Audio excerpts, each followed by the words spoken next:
আলহামদুলিল্লাহ, যত শীত কনকনে হোক না কেন, আমাদের ঈমান এত শক্তিশালী, এত পাওয়ারফুল। আলহামদুলিল্লাহ, কনকনে শীত আমাদেরকে কোরআনের আলোচনা শোনা থেকে, সুন্নাহর আলোচনা শোনা থেকে কোনো ক্রমে বাধা দিতে সক্ষম হয় নাই। আলহামদুলিল্লাহ। তাহলে বোঝা যায় এই গাইবান্ধার রামচন্দ্রপুরের ভাই এবং বোনেরা কোরআন এবং সুন্নাহকে এত বেশি মহব্বত করেন।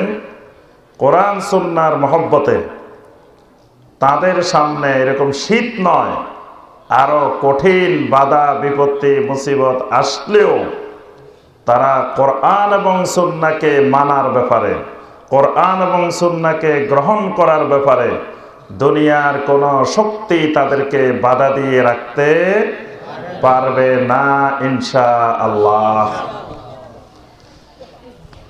যেহেতু কষ্ট করে মাহফিলে শীতের মধ্যে এসে গিয়েছি, আল্লাহ পাক আসার ব্যবস্থা করে দিয়েছেন।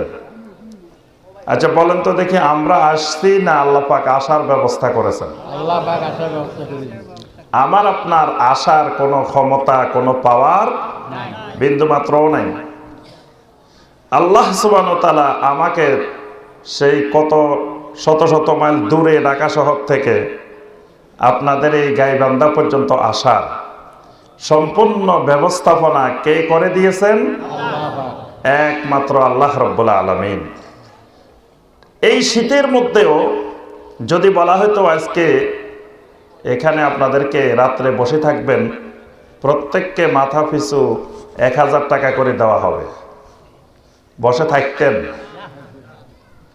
কিন্তু টাকা দেওয়া হয় নাই, পয়সা দেওয়া হয় নাই। কত কষ্ট করে এখন আরামে ঘুমাইতে পারতেন, লেপ গায়ে দিয়ে, কম্বল গায়ে দিয়ে, কাঁথা গায়ে দিয়ে। সেটা না করে এই শীতের মধ্যে কষ্ট করে মাজলিসে বসে রয়েছেন। এখানে আসি বসে থাকার এই তৌফিকটা কে দিয়েছেন? আল্লাহ পাক। একমাত্র আল্লাহ রাব্বুল আলামিন। আমি আমার ভাই বোনদেরকে অনুরোধ করব, আল্লাহ রাব্বুল আলামিন যেহেতু বসার ব্যবস্থা দিয়েছেন, বসার ব্যবস্থা করে দিয়েছেন, মাহফিল শেষ হওয়া পর্যন্ত আমরা যাতে উঠার চিন্তা ভাবনা করবেন নাকি?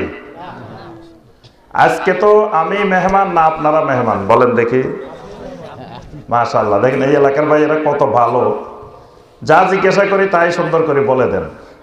এই জন্য যেটা জিজ্ঞাসা করবো একটু কথা বলবেন, তাহলে আমি মনে করবো যে আমার স্টুডেন্ট আলহামদুলিল্লাহ সব বুঝতেছে।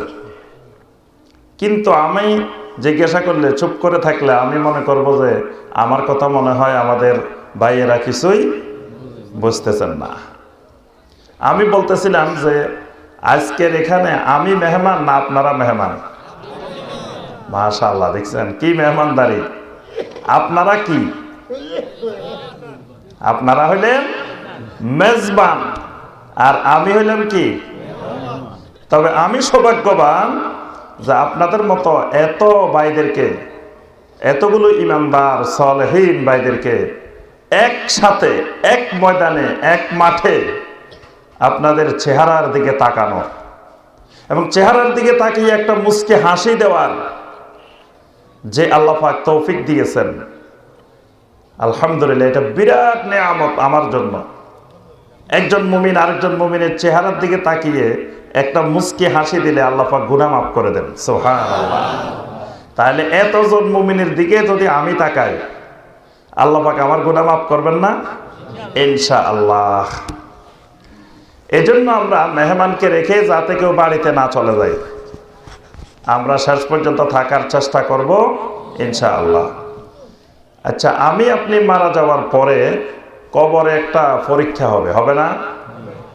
কি বলেন? এই পরীক্ষায় ফর্ম ফিল আপ করছেন কয়জনে?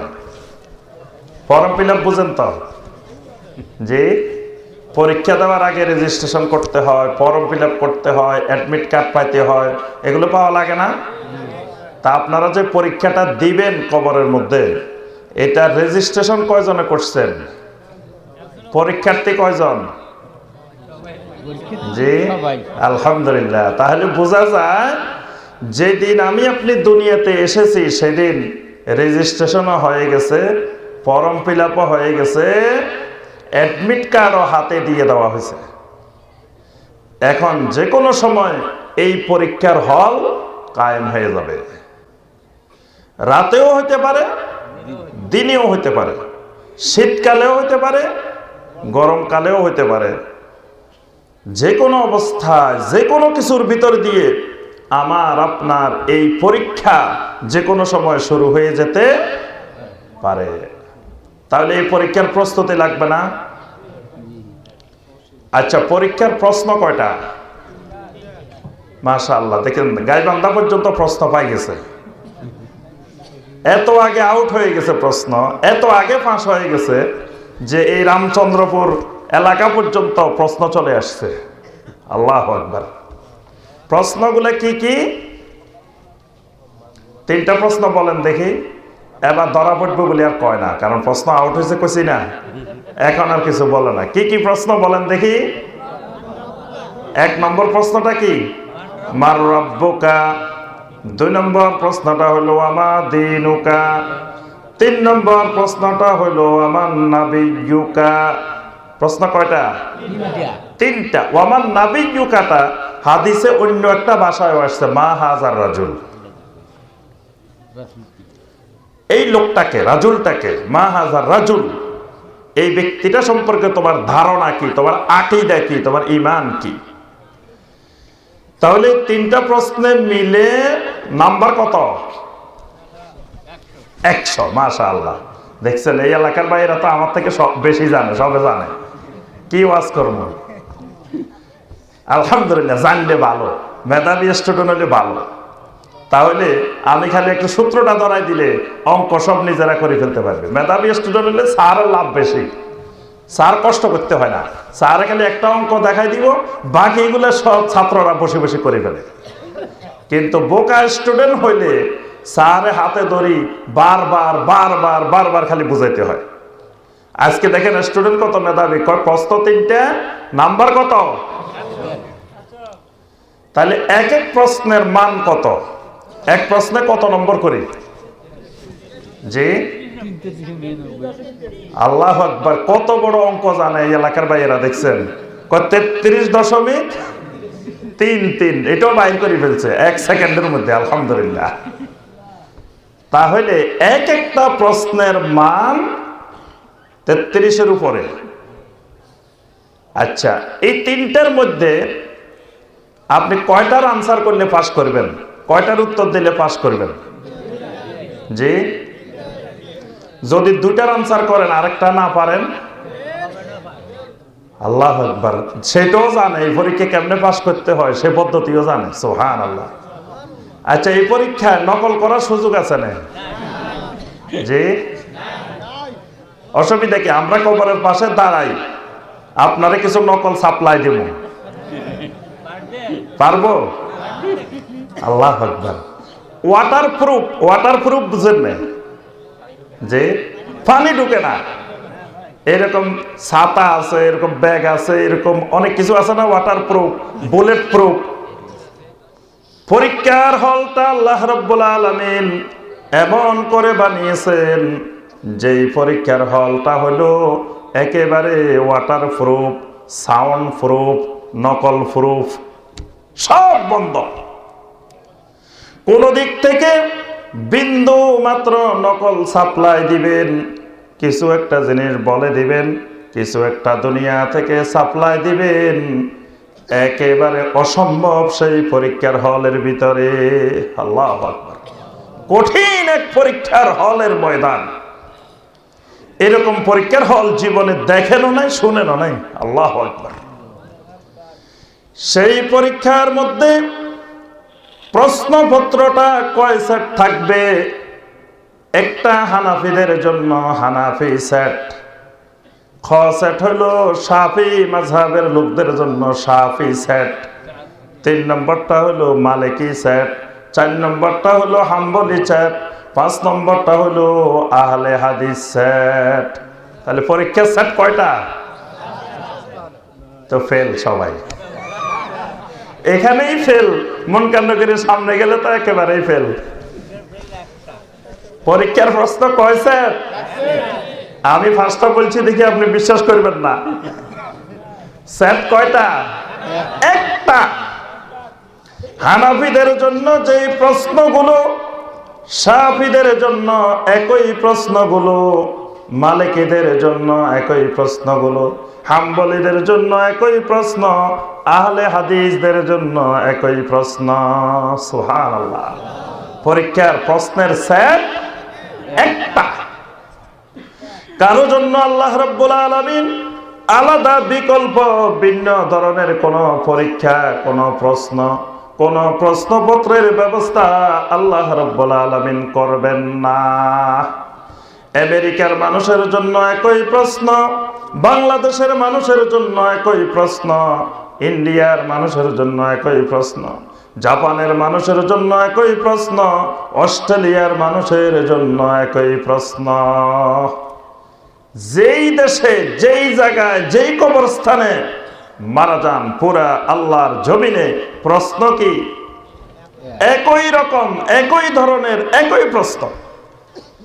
এমনকি আমরা দেখি একই প্রশ্নপত্রকেও মাঝে মাঝে বিভিন্নভাবে সাজানো হয়।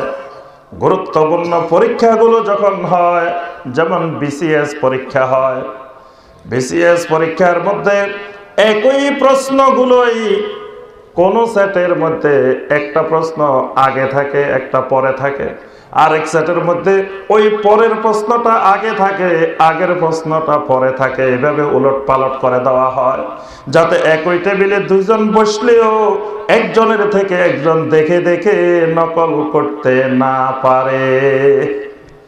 কিন্তু কবরের পরীক্ষা, কবরের প্রশ্নগুলো আল্লাহ রাব্বুল আলামিন এমন ভাবে সাজিয়েছেন, সব ক্রম দ্বারা একই রকম। অর্থাৎ 1 নম্বরে মার রাব্বুকা, 2 নম্বরে ওয়ামা দীনুকা, 3 নম্বরে ওয়ামান নাবিয়ুকা। কোন জায়গায়, কোন দেশে, কোন অঞ্চলের কবরস্থানে কোনটার মধ্যে প্রথমে মান নাবিয়ুকা, তারপরে ওয়ামা দীনুকা, তারপরে ওয়ামার রাব্বুকা, এই জাতীয় প্রশ্ন কোন জায়গায় হবে না। আল্লাহু আকবার। কোন উলটপালট নাই, একই প্রশ্ন, একই কোন দ্বারা, একই সেট। সুবহানাল্লাহ। তাহলে পরীক্ষার্থী যারা আছে সবার পরীক্ষা সাবজেক্টও একই, প্রশ্নপত্র একই, সব একই, কিন্তু জমিনে এত ফেরকা, এত গ্রুপ, এত দলবাজি কেন? সবার পরীক্ষা এক, প্রশ্ন এক, তাহলে প্রস্তুতিও হবে কি এক। তবে প্রস্তুতি নেওয়ার ক্ষেত্রে কেউ কেউ এক এক লাইব্রেরির গাইড, এক এক লাইব্রেরির সাজেশন, এক এক লাইব্রেরির নোট আমরা পড়তে পারি, অসুবিধা নাই। কিন্তু সবার পরীক্ষার প্রশ্নের উত্তরগুলো হবে একই ধরনের। পরীক্ষার প্রশ্নের উত্তরগুলোর জন্য প্রস্তুতি নিতে হবে সবাইকে একই ধরনের। সুবহানাল্লাহ। আমার ভাইয়েরা এবং বোনেরা, 3টি প্রশ্নের মধ্যে 2 নম্বর প্রশ্নটা হলো ওয়ামা দীনুকা, তোমার দিন কি ছিল, তোমার দিন কি, আপনাদের দিন কি? উত্তরটা কিভাবে হবে? উত্তরটা কিভাবে দিবেন? 3টার একসাথে সুন্দর করে উত্তর দিবেন। রাদিতু বিল্লাহি রাব্বা ওয়া বিল ইসলামি দীনা ওয়া বি মুহাম্মাদিন সাল্লাল্লাহু আলাইহি ওয়াসাল্লাম নাবিয়্যা। সুবহানাল্লাহ। তাহলে 2 নম্বরটার উত্তর হলো ওয়া বিল ইসলামি দীনা। ইসলাম হলো আমাদের কি? দিন। একমাত্র ইসলাম হলো আমাদের দিন। ইসলাম হলো আমার জীবন ব্যবস্থা। ইসলাম দিয়ে আমার জন্ম, ইসলাম দিয়ে আমার মৃত্যু, ইসলাম দিয়ে আমার জীবনের সবকিছু। এই জন্য আমার ভাইয়েরা, আজকের আলোচনার সাবজেক্ট হলো 2য় পত্রের। কোন পত্রের? প্রথম পত্র মার রাব্বুকা, রুবুবিয়তের সাবজেক্ট। দ্বিতীয় পত্র ওয়ামা দীনুকা, দ্বীনের সাবজেক্ট। তৃতীয় পত্র হলো আমার নাবিয়ুকা, নবুয়তের সাবজেক্ট। তাহলে আমাদের আজকের মাহফিলের আলোচনা হলো দ্বিতীয় পত্রের সাবজেক্ট।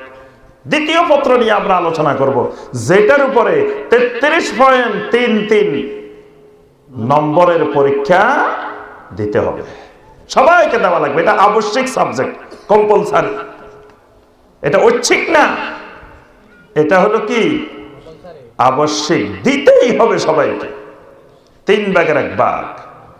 তবে আমার ভাইয়েরা এবং বোনেরা, দুনিয়ার পরীক্ষার মধ্যে 3টার উত্তর পাচ্ছি না, 2টার উত্তর দিলাম, 2টার আনসার দিয়েও পাশ করার সম্ভাবনা থাকে। কিন্তু কবরের পরীক্ষাটা এমন এক পরীক্ষা যেখানে 2টা আনসার করলে পাশ করার সম্ভাবনা নাই, 3টাই আনসার করতে হবে। এমনকি দুনিয়ার পরীক্ষার মধ্যে একবার ফেল করলে দ্বিতীয়বার পরীক্ষা দেওয়ার সুযোগ থাকে। একবার যদি 3rd ক্লাস পায়, দ্বিতীয়বার 2nd ক্লাস, 1st ক্লাস পাওয়ার সুযোগ থাকে। কিন্তু কবরের এই পরীক্ষা, এটার মধ্যে একবার ফেল করলে দ্বিতীয়বার আর পরীক্ষা দেওয়ার সুযোগ নাই। এই পরীক্ষার মধ্যে প্রথমবার যদি 3rd ক্লাস পেয়ে যায়, এটাকে 2nd ক্লাসের জন্য, 1st ক্লাসের জন্য দ্বিতীয়বার পরীক্ষা দেওয়ার কোনো সুযোগ এখানে নাই। আল্লাহু আকবার।